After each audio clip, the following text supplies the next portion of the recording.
qui les met dans un état d'assujettissement. Le but de notre histoire, mesdames et messieurs, c'est d'essayer, quand je dis de partir à la recherche de l'hébreu qui se cache dans le juif que nous sommes, c'est bien entendu avec une volonté ineffable de faire valoir le sujet de notre histoire et de cesser d'en être les objets.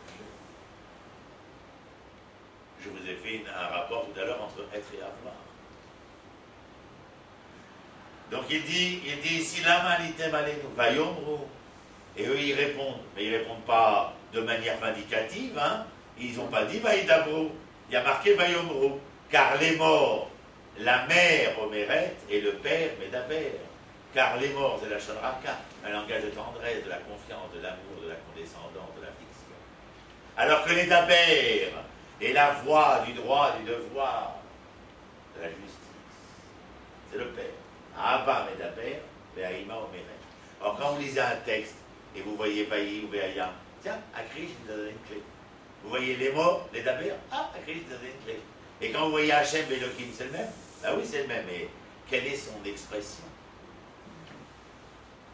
Et là, quand il y a marqué Vaïdaber Hachem, ou Vaïomer Hachem, Vaïomer Elohim, Azmazé Omer, Vaïachar Advarim Haele, nous, Mazé. Bien fait. Les oreilles, alors qu'est-ce qu'il répond? Vaïomru, les oreilles Shimshon Alinu. Ne vous inquiétez pas, nous ne voulons pas vous faire de mal. Vaïomru, lo Vaïdabru, Vaïomru. Ça va être Zelachon Arga'a. On vient les tranquilliser. Nous sommes venus simplement à la recherche de Shimshon. Il y a Féméod. Les sorts, arrêtez Shimshon.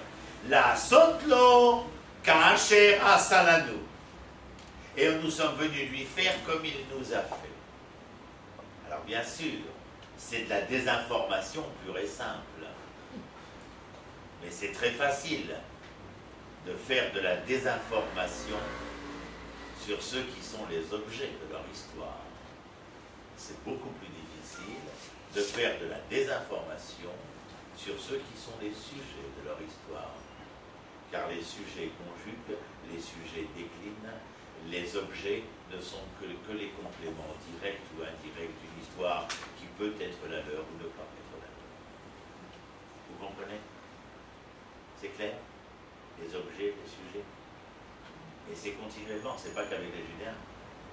De décider de venir à un cours et d'apprendre, d'essayer de savoir et de partir à la recherche de cette connaissance, c'est vouloir être le sujet de son histoire. Vayashkem Avraham Baboker. Pourquoi Vayashkem Avraham Baboker? Quel est le verbe employé? Vous avez marqué Vayitorer, Vayakom. Vayashkem. La racine c'est Shrem. Shrem en hébreu, c'est pas la ville. Shrem c'est l'épaule. Vayashkem Avraham Baboker, c'est-à-dire qu'Avraham épaule sa journée. C'est-à-dire que c'est lui qui se lève pour réveiller le soleil et non pas le soleil qui le lève, comme dans certaines traditions occidentales où les matinées sont grasses. Mais c'est l'homme, Vayashkem Avraham Baboker. Pourquoi? Eh bien parce qu'Abraham fait valoir son titre de noblesse, qu'il est le sujet de son histoire. C'est lui qui décline, c'est lui qui conjugue. Il n'est en aucun cas, même concernant cette fameuse Akedat Yitzhak, l'objet d'une histoire quelconque.